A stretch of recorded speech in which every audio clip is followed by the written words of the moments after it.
So I think you can teach kindness, but I think some of that teaching comes, as I say, from demonstrating it and treating people with kindness. And then if you bring in the word kindness, there can be a perception that that's quite soft.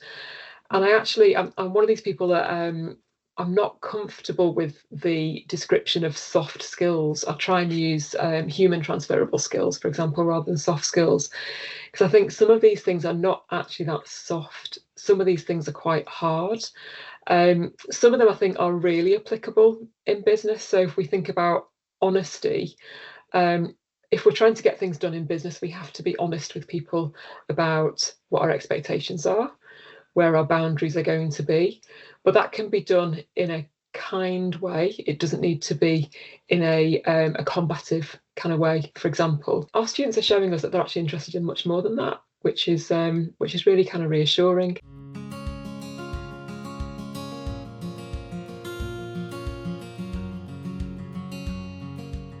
Hello and welcome to another episode of Unfiltered by Empowered, the podcast where we dive into honest, unedited conversation with educators and change makers from around the world. I'm your host Anshul Lau, and in each episode we explore the real stories behind teaching, learning, and innovation, and celebrating the challenges, breakthroughs, and ideas that are shaping the future of education. Today, I'm delighted to be joined by Victoria, who's a senior director of innovative student learning at Kaplan International Pathways. Victoria, welcome to Unfiltered by Empowered. To begin with, could you tell a little bit about yourself, particularly your career journey, the work you do at Kaplan, and we will be particularly keen to know about any areas of your focus or research that you're currently involved with. Great, thank you. Thank you for the very warm welcome, and it's great to be with you today. I'm most people call me Vic, actually, shorten my name to Vic, which is absolutely fine. So Vic Wilson Crane, and I'm the Senior Director, as you say, for Innovative Student Learning at Kaplan. My role came about because we were wanting to make sure there was a focus within Kaplan Pathways, not only on kind of the operational delivery of our academic offering to our students, but also looking forward and looking to kind of what that next stage might be in terms of learning. Our students are all international, and our students are on programs that prepare them for higher education at a number of partners in the UK. Many of those are universities, and we're based on the campus, so we have a physical building, and students will spend some time studying with us, doing subject learning, study skills, language learning before progressing on to either an undergraduate or a postgraduate degree at those universities. We also have an online programme as well, students studying the foundation programme in their own country. I've been with Kaplan now for quite a number of years. I think it's 18 years next month. And I've been in this role for 12, 13 years. And I came through this route really from a personal widening participation background. So I was the first in my family to have gone to university, and had a real passion for opening up those opportunities and making sure that everybody with the potential to be successful has that opportunity. Certainly from my kind of background, and I went to a post 1992 university to do my undergraduate degree.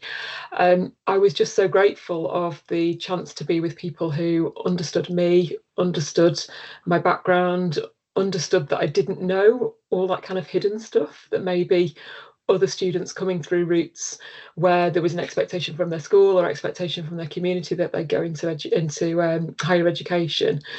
So I just wanted to share that really. And it all started with when I was doing my undergraduate degree, and actually prior to that I was doing a higher national diploma. I did some work experience going into schools where they had no history of higher education at all, and I was kind of that role model, I would guess.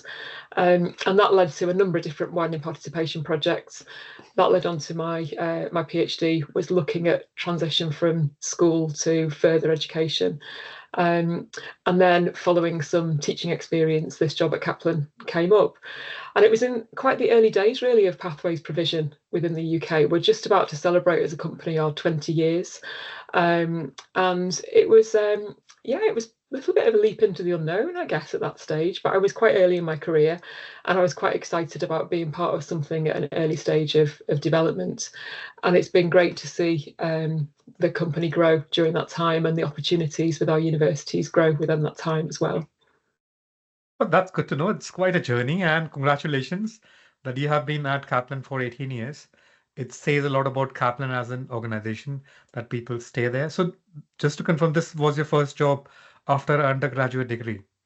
No, it wasn't. So my first job Okay, after okay, my graduate degree, I was working with an organisation. It was kind of a kind of quango, okay, supporting work placements. okay. And then I did a widening participation role within a Russell Group university. And then from that, the PhD opportunity came up. And I'll be honest with you, I was very surprised that I was awarded the funding for that. I hadn't finished my degree at that point.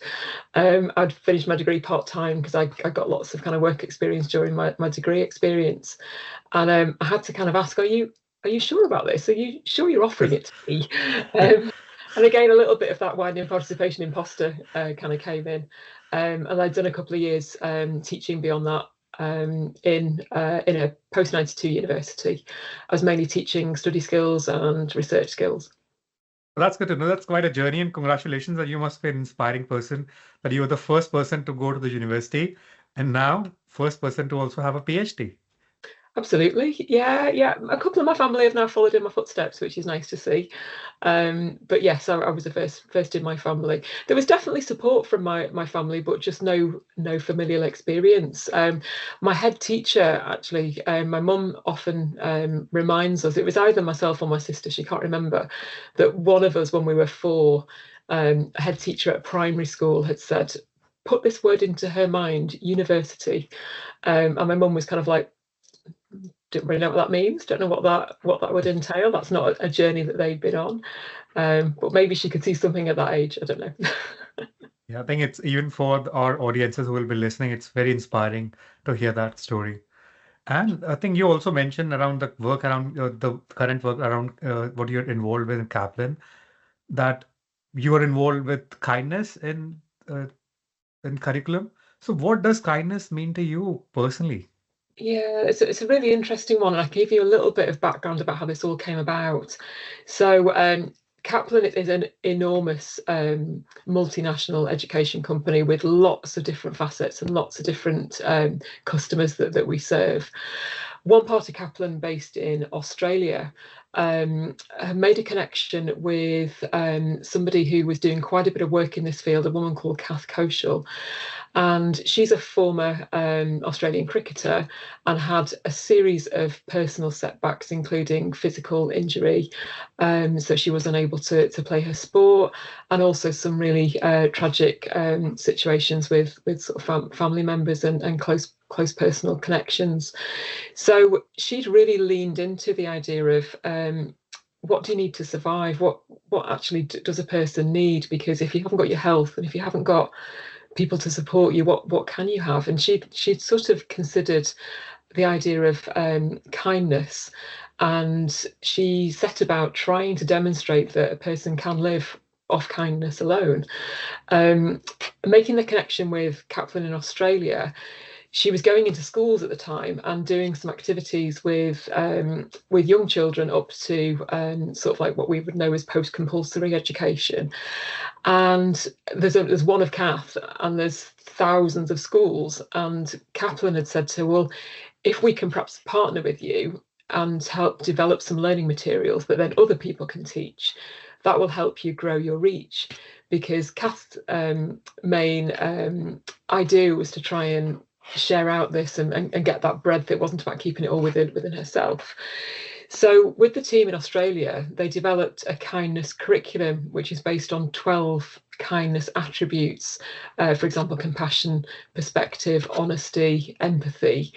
And there's a series of educational materials now developed on all of those themes for right from kindergarten right up to near adults. And the workshop activities they can just be downloaded from the website. They're free of charge.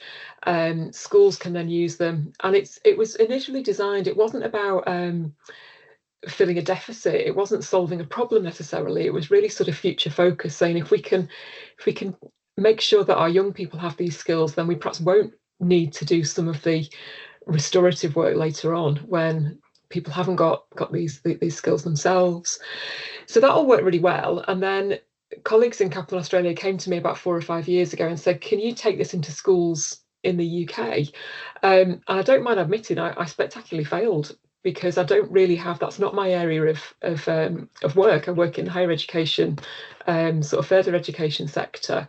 So I said, well, rather than trying to do that, which is going to be really pushing on a door that's going to be hard, why Absolutely. don't we take this into our pathways curriculum? So our students that are preparing for university, we'll develop the materials yet another stage.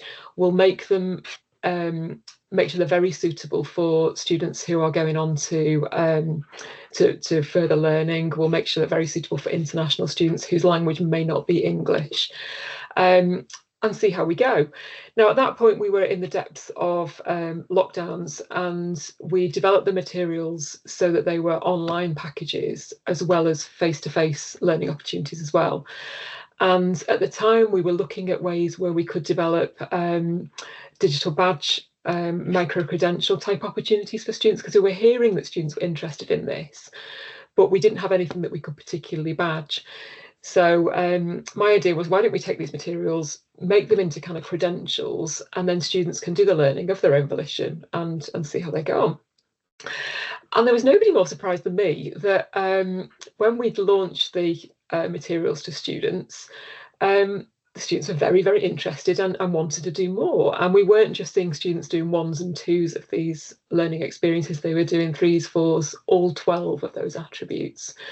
And the types of things that students were telling us was that they really enjoyed the opportunity to do a little bit of different learning that wasn't just learning their maths or their science or business.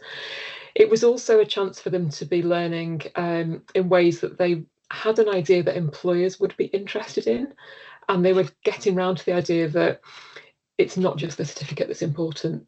When we know that the qualification isn't just the most important thing. So it was great to see our students kind of growing and developing in that respect. We have around 7,000 students a year that study with us. And in the first year of launching this, we had over 2,000 badges issued to students. And then in the subsequent years, it's regularly been around the 5,000 number of badges issued to students. So most students are engaging with it at least once. Many students are engaging with it multiple times. So were there any challenges initially when you introduced this? Because kindness is something usually which is encouraged, but never prioritized as such in the same capacity. So how did you address the challenges that were there Yeah, initially? I think so. I don't recall any challenges particularly with the students. Okay. We sometimes came across some challenges with our college staff who were telling us it's actually really important that we get students to get the grades that they need to progress to the university. And of course, that is of paramount importance.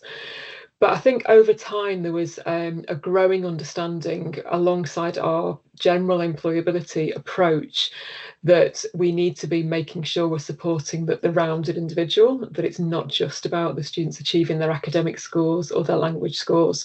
And being successful can't only be evidenced through the number that a student will get at the end of their certificate in a percentage. So we did a little bit of a kind of winning hearts and minds, I guess. Used a little bit of information from kind of externally. So we kind of rely on the Future of Jobs report quite a lot, that tells us what are the skills that employers are looking for.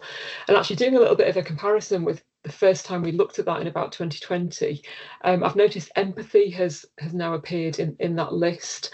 A number of the attributes that we are focusing upon are starting to kind of come through. We're also doing quite a bit of work aside from the kindness curriculum around resilience, and that is also starting to come through as well. So I guess using some of that evidence to show that other people are talking about this, relying on talking to our university partners and having them feedback to us, yes, actually this is important for students. And part of this extra learning, because again, the thing that surprised me, I guess, was that none of this is assessed. none of this is really monitored that closely other than us keeping a record of numbers. Would we get students actually engaging in stuff that they don't have to do? And I think now I have a body of evidence there that shows students aren't just purely interested in the instrumental, what do I need to do to get the grades? I've been a student relatively recently, and you quite easily fall back into traditional student mode. You know, as soon as you get an assignment, when's it got to be in? What's the word count? What have I got to do? And then in a world of busyness, you know, trying to be pragmatic, what's the kind of baseline of what must I do to kind of get my credit here? Our students are showing us that they're actually interested in much more than that, which is really kind of reassuring. So I don't think it was ultra simple. I think some of the issues and some of the real issues that we faced with the student-facing staff that we were keen to get on board needed tackling. But I think this has now become part of our kind of DNA. We expect that our colleges will promote this to our students. And yeah, some of those early teething issues have gone away. Well, that's good to understand. I think I'll even move on to basics to establish my understanding and audience can even relate better. So what does kindness mean to you personally? And how has your view of kindness changed over the years, especially as you have taken on a leadership role at your organization? Yeah, thank you. You did ask me that, didn't you? And I didn't answer your question. Yeah, so what does kindness mean to me? So I think initially you might think of kindness as being quite sort of soft and fluffy and maybe not always relevant. And in a hard business world, it's important to be firm with people. It's important to be creating boundaries, and all of those words feel quite hard. And then if you bring in the word kindness, there can be a perception that that's quite soft. And I'm one of these people that I'm not comfortable with the description of soft skills. I try and use human transferable skills, for example, rather than soft skills, because I think some of these things are not actually that soft. Some of these things are quite hard. Some of them I think are really applicable in business. So if we think about honesty, if we're trying to get things done in business, we have to be honest with people about what our expectations are, where our boundaries are going to be. But that can be done in a kind way. It doesn't need to be in a combative kind of way, for example. I think also, if we're thinking about it in a work sense, I think one element of kindness is around trust. Again, trust is supremely important if you're going to have a high performing team within an organization, or even a high performing organization. In the setting that we're in, we are in partnership, as I say, with universities. There has to be a real high degree of trust to get things done. We have lots of processes that mean things should get done, but it's humans that are enacting those processes. So kindness to me means a whole bunch of quite difficult to do, but really enabling skills and attributes that mean the world functions in a much more comfortable, much more harmonious, and much more enjoyable setting, I would say. So that's really helpful to understand kindness from your personal view and how you have even managed your lead from a leadership perspective. So, in your opinion, what's the difference between being kind and teaching kindness? Yeah, so being kind, I suppose if I take an example with our the way we approach our students, we are kind because our processes recognise that our students are coming from a range of different backgrounds. They're coming very new to a new learning setting, and therefore, again, having kind of sets of harsh rules or incredibly inflexible approaches is going to be really challenging for our students. So I think we're kind to students because we have an approach that means we can understand the individual, we can understand where the individual comes from. And I think that is really important. And I think that kind of goes through as well with staff. You alluded to how positive it is in terms of long service with Kaplan, and we've definitely got a significant number of long serving staff within the organisation. And I think that is partly because as an organisation, we also treat people as individuals. We are kind. We have ways to deal with staff who maybe facing individual situations, which we all do through our lives, with compassion, with understanding, trying not to sort of just go and look what the policy says and then just enact the policy and don't really think about the human behind it. In terms of teaching kindness, that's that's a different matter. I think part of it though is modelling that.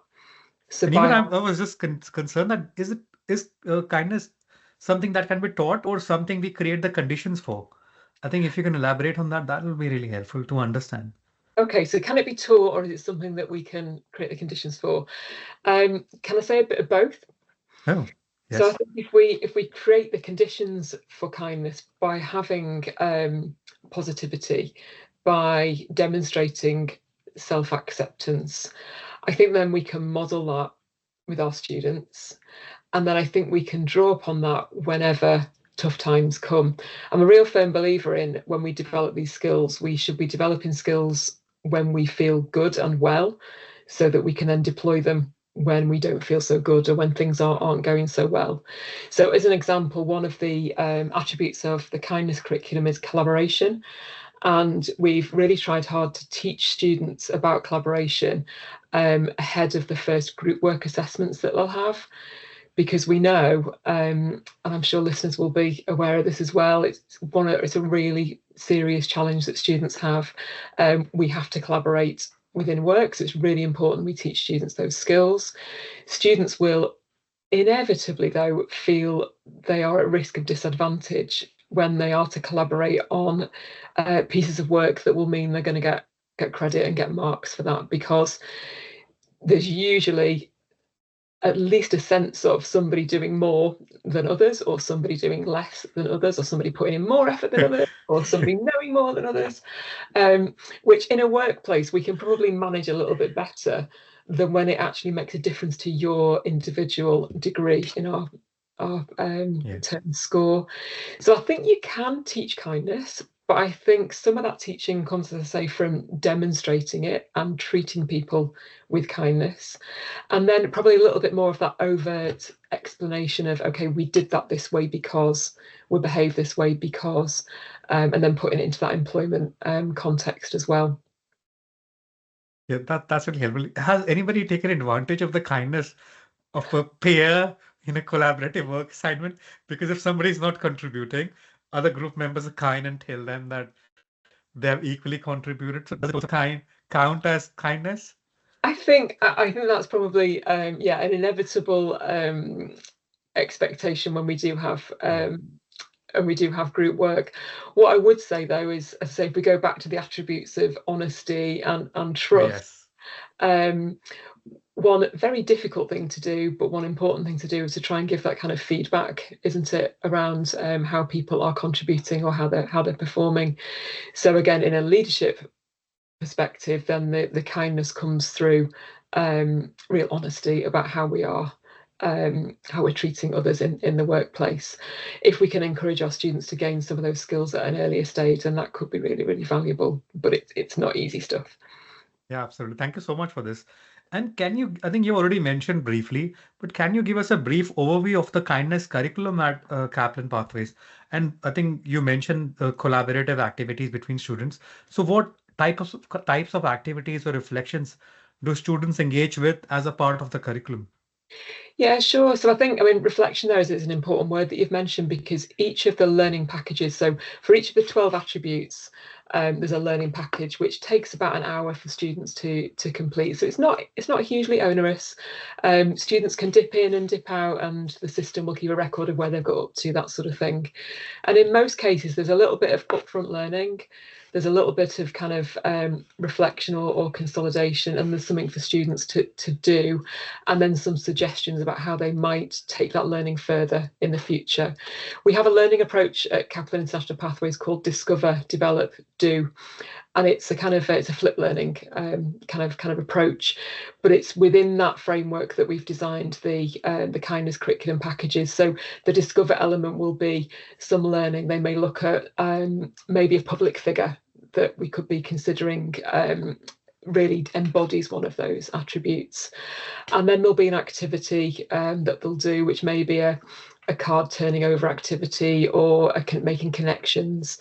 But I think that reflection is probably one of the most important bits as well. And I think reflection in itself as a skill is a difficult thing to teach, and it's not something that everybody finds easy. So there are regular prompts for students to reflect upon, okay, what does that learning mean? What would it mean in my context? In some cases, helping students understand how is that different from maybe back home, because we know some of these attributes are not that fixed. What does it mean to be positive? What does it mean to be compassionate? And then the last thing that I think, an exciting thing that Kath's been working on most recently has been around how we make connections between those attributes, and particularly in an international setting. So, for example, humour is one of the attributes, and I use humour quite a bit in work, but I also have to do that with quite a lot of sensitivity.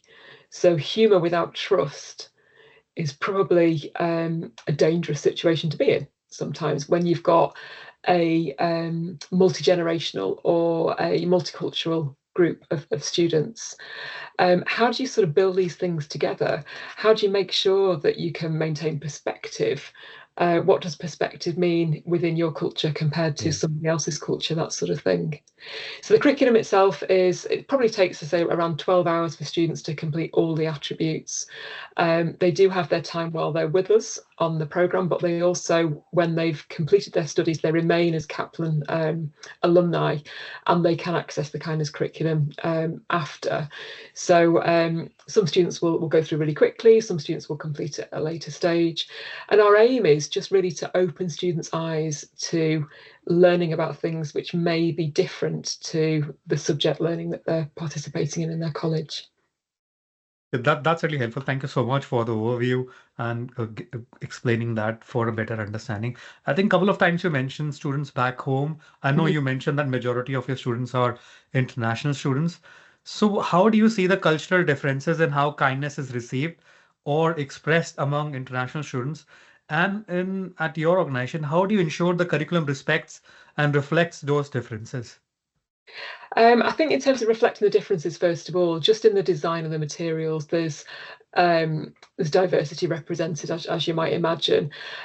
We're probably at a stage where we could start to do some reviews actually of the materials and see if we can get students to help us co-create any of those. And I think with the first question you asked about how we make sure that there's that sort of understanding across cultures, there's a couple of ways in which students engage actually with the kindness curriculum. The packages online are one thing, but colleges have what we call weeks within the curriculum that provides opportunities for life and career skills development. And in some of those life and career skills weeks, we do sometimes focus on some of the elements of the kindness curriculum. So it's during those weeks that we will bring together students from different cultural backgrounds, but also different subject backgrounds. And this was actually something that we put in place because students told us that in some cases they would come to the UK and they would be with groups of students who are from similar regions to where they were from. They may be living in accommodation with those similar students. They may be studying similar subjects with those students because of the way that those subjects attract students from particular parts of the world. And we designed the life and career skills weeks so that students could mix up a little bit more. So our pre-undergraduate students could mix with the postgraduate students.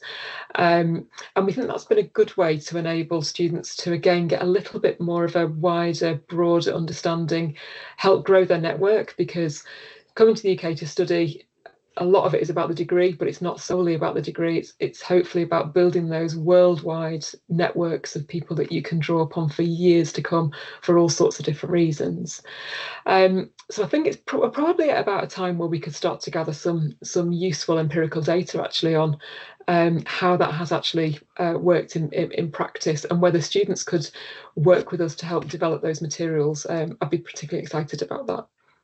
And I think saying that, have you had any feedback mechanism where you've received feedback from students confirming about the impact of kindness in the curriculum on their personal or academic lives at all? Generally, it's been any feedback that students give us maybe on their we have a student satisfaction survey at the end of programs, as you might imagine, and then we also hear quite a lot of anecdotal feedback that students give us. I think colleges have been telling us that whilst we haven't got the numerical data to support this, they are sometimes seeing a little less of the kind of difficult conversations to be had with students, because there is an understanding that we approach students from this this sort of emphasis on kindness, emphasis on compassion, emphasis on collaboration, and why that's important. I think we don't have anything just yet on our graduates, and I think it will be really useful to start to talk to our alumni who've now graduated to see if this maybe has influenced them in thinking of whether they might enter caring professions, whether they might take this learning into their own leadership approaches, because my desire certainly would be for this to be having an impact, so that ultimately we don't need a kindness curriculum, because it's just understood that this is the way that you should behave. Yeah, absolutely. I think it's perceived as a expected Mm-hmm. rather than a embedded norm. I think Yeah. we often hear that AI is changing everything nowadays. So what role do you think human skills like empathy, collaboration, and kindness will play in future careers? I think it's even more important until the AI gets to a stage where it can really faithfully replicate what we expect humans to do. My approach at the moment is thinking, okay, whilst humans can take care of the kind of repetitive, systematized tasks, I think in that sort of world, I think we're going to need humans even more to be able to demonstrate empathy, to demonstrate good ways of growing other people and developing other people, for which a lot of the kindness attributes lean into. So I think it's even more important, and I've actually written about a little bit of this just lately.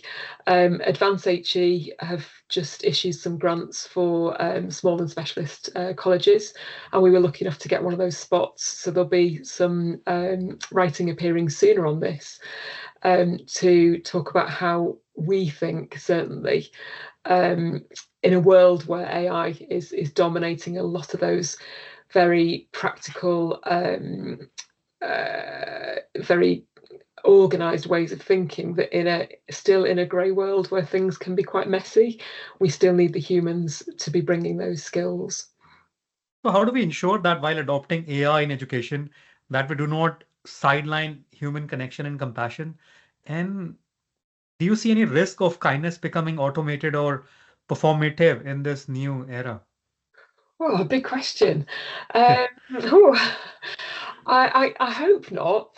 I think by some of the very overt ways in which we are demonstrating this with our students, I think we are really reinforcing that certainly our view is that we're nowhere near a stage where this will take over from what AI can do. I think what AI can probably do to help us, though, is to some of the time that it takes to show up for people, some of the time it takes to have compassion. Sometimes we don't have time to do that because we're doing things in very manual ways. So if AI can generate more time so Yeah. that we have got time for some of those conversations, then that would be a win, certainly for me.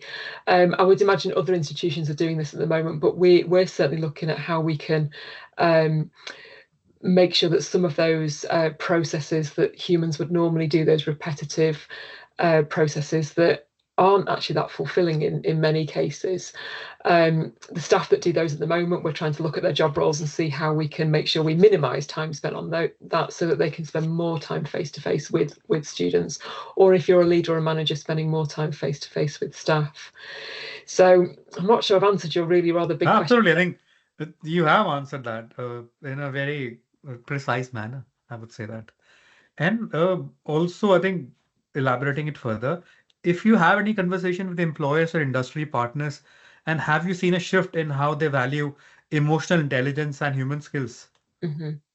Yeah, I think so. We work we don't work closely directly with employers because our students are going on to university and the sort of that stage beyond.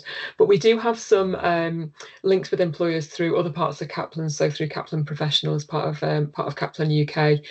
And we're definitely hearing that there is more of a focus on trying to encourage students to come into the workplace equipped with these sorts of skills. I've read a lot about it lately, and I'm sure listeners have as well, that employers value the graduateness. So it's helpful that students have got a degree because they've got a certain level of knowledge. But because we can generate knowledge differently these days, and we can certainly access knowledge differently and more readily these days, that having knowledge isn't always the be all and end all. And it actually may end up less important because that the pace of change is so fast that even if you have done a 3-year degree in a particular subject, by the time you graduate, some of the stuff that you've learned is starting to become out of date and obsolete in fast moving kind of areas. So yeah, I would think it's really important. You know, we're seeing reports from employers around not necessarily looking for graduates these days and looking for non-graduates because they will have had greater opportunity to develop these sorts of skills in work experience or in voluntary experience. So if we can encourage our students at university to stay ahead of that and not be solely focused on that degree as a piece of paper, then I think it's really, really important. That's really helpful. And I think you did mention earlier in the conversation that kindness is often seen as a soft skill or emotional aspect. But how do you navigate this perception in academic or institutional setting, if you have to suggest or advise from your own opinion and experience? Mm-hmm. I think, I mention it with most of the senior meetings that we have with universities. I talk about what we've been doing in this area because we are taking kindness and well-being incredibly seriously. So I have to say, and I don't know whether it's because it's about kindness, I don't get that much opposition. People do generally get it. What they haven't always got is a way to formally encourage students to be developing those skills in the way that we have got that. So we have made offers to kind of share this with partners. But yeah, I've not had an enormous amount of opposition. I suppose where we normally have questions is the lines of inquiry you had earlier around how do you actually teach that, how do you monitor that? And I can't hand on heart say that we are, we're not giving students a grade. And in fact, that was a conversation at some point recently. Would we get to a stage where we would offer students grades for some of this external learning that they're doing? I'm not a fan of going down the route of offering a grade for it, but I would like to see a stage where we're offering recognition for students for this sort of learning, knowing that the value it holds with employers. It would be even more accessible for students to do some of this learning if they knew it was going to count for something, I think. And going forward, do you see kindness as something that can drive real change, maybe in education, society, or policy? I hope so. I'm reading a book at the moment about how kindness can have an impact on the economy, and I'm really, really interested in that. I've only just begun. I'm a few chapters in, but I'm going to go a little bit further with it before I make any judgments. I think where it's kind of going is if we do embody some of these real sort of positive approaches and really emotionally intelligent approaches, the way it can affect the bottom line are around things like retention of staff, around staff fulfillment in their roles, which could be not just about our retention of them, but their decision to stay with organisations. I think it can help staff open their eyes to opportunities, and again, where employers can help here with things like volunteering schemes. We've got a volunteering program within our organisation, and we get some time, paid time away from work to volunteer within organisations. We need skilled people and experienced people and motivated people to offer that kind of support to not-for-profit organisations.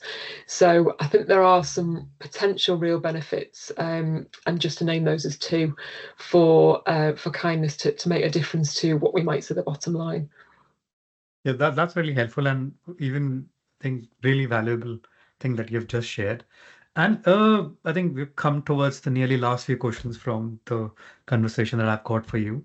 If we could reimagine education from ground up, where do you think that kindness would sit in hierarchy of what we teach and assess?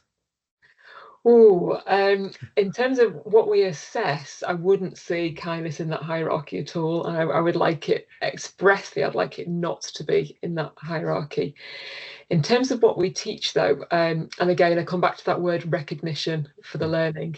In terms of what we teach, I think it's really up there because if you have perspective, which is one of the attributes of the kindness curriculum, then you can understand when you receive feedback, whether that's on assignment or whether that's feedback from a manager, and you can consider that feedback and you can think about what you're going to do with that feedback.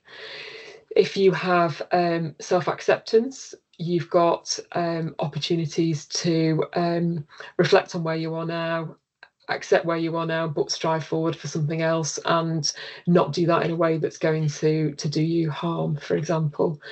So I would say it's got a place really high up for me in terms of importance and teaching it at that very young age, as the our colleagues did in Australia, to really start off some of these ideas straight away when children are starting to learn all about the world. I think could be really, really valuable. But yeah, I wouldn't ever want to see any kind of scores attached to this. But wouldn't it be acknowledgement, assessment in terms of acknowledgement, or like you said, feedback? So Yes. this is how we could assess maybe kindness in a curriculum. Yeah, I think so. And if we're going to assess the learning, then we might do that in terms of how much time you spent doing that learning Yeah. or what your reflections have been, whether students have completed those pieces of reflective work, for example. And then beyond that, I think it is just about recognition so that there's maybe something on transcripts that talks Yeah. about what students have done. And if we don't only have just the learning, if we think about the impact of that learning as well, and if students could maybe tell us at the end of their degrees how they've put some of these things into practice, that's a great springboard in terms of going on to employment. I think that would be really, really useful so that they can talk about this during interviews, and they can show employers and demonstrate to employers when they are in that role that they are bringing something as Yeah. well as their degree certificate. Yeah, often I've seen them working in higher education, particularly. There's a very accepted format of peer feedback, Mm-hmm. peer reflection. I think you did mention one aspect that your people are expected to be kind and Yes. honest. So those things sometimes people might find very challenging, that you Yeah. have to even be honest in your feedback and also be kind. So Yes. basically, we're suggesting we have to be more on a constructive lines rather than on the other way, be harsh and Yeah. honest. Absolutely. Yeah. More constructive, and what could you do better next time, rather than a criticism of what happened this time. Um, Absolutely. and I think some of that can be taught because you can teach people frameworks around how to do this. Back in the day, and I know I've seen it criticised quite a bit recently on other forums, but feedback sandwich: tell them something positive, tell them something constructive, tell them something positive. I still feel that holds a little bit of weight because at least it gets you to think about the different types of feedback you might be giving, and then when you're a manager, reflecting on how managers have managed you and how leaders have led you, and whether it's beneficial to give that kind of balanced view when you're giving feedback, and always looking forward. So, okay, well, we did this now. We can't change that, but what we can change is how we behave next time or how we think about something next time. So, really focusing on that kind of constructive feedback. Yeah, thank you so much. And what is the one thing you will carry with you from the kindness curriculum into the future, either in your study, life, or work, particularly? Lots of things, really. I think one element was around actually bringing this into the organisation. Um, a number of words, really, around bravery, which you would kind of think that sounds a bit odd because hopefully people will be on board with being kind, but it wasn't something we'd explicitly done before. There's a very long legacy of us treating students as individuals, giving lots of personal support, making sure students are seen and heard. So I'm not saying I started that off by any stretch of the imagination, but I think I was brave in terms of making the suggestion that it would be part of our curriculum. And I think I was also and I still remain pretty determined that if you want to do something, keep at it and keep going. Don't be put off by naysayers on the side, or people who perhaps don't understand it or have other priorities, totally, which that they're totally entitled to. So I think a couple of those things really, just that dogged determination, I think, has been a bit of a legacy with this. I think that's brilliant, and it's possibly applicable for majority of our listeners and majority of us, in fact. Yeah, definitely. And this being my last question, and lastly, in your own words, what does it mean today to stay radically human in an AI-driven world? So staying radically human in an AI-driven world, I think for me is about really focusing on those skills that AI can't yet do. And maybe thinking about one or two of those that are really within your zone of genius. What are you really capable of, and what do you bring? And then not only holding on to that, but sharing that out. So if you are particularly adept at demonstrating empathy and having that empathy, maybe you can think about, okay, where does that come from? How have I developed that? How do I show up? And how does that then how can others be doing that in my way? And then what can you be learning from other people? Yeah, that's brilliant takeaway for our listeners from you, Vic. And before we close, where can our listeners find more about your work or get in touch with you if they need any to have any further discussion? Sure, I'd love to hear from anybody who'd like to know more about the kindness curriculum. I'd like to hear more about the work that we're doing in this area. You can find me on LinkedIn. I'm under my full name, Victoria Wilson Crane. More than happy to hear from people through there, or through my my work email, which we'll put in the show notes. Yeah, thank you so much. And I'll include all the details of Victoria to get in touch in our description for the video and also our podcast channels.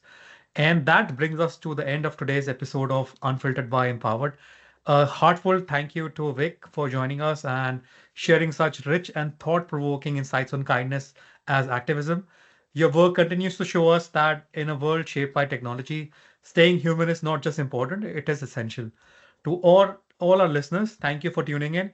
We hope this conversation has sparked new ideas on how can we intentionally teach and model human skills like empathy, compassion, and kindness, especially in the age where we are increasingly influenced by artificial intelligence. If you enjoyed today's episode, make sure to subscribe to our YouTube channel and also follow us for more honest, unedited conversation that explore the future of education. Until next time, stay curious, stay kind, and stay empowered. Thank you so much. Thank you.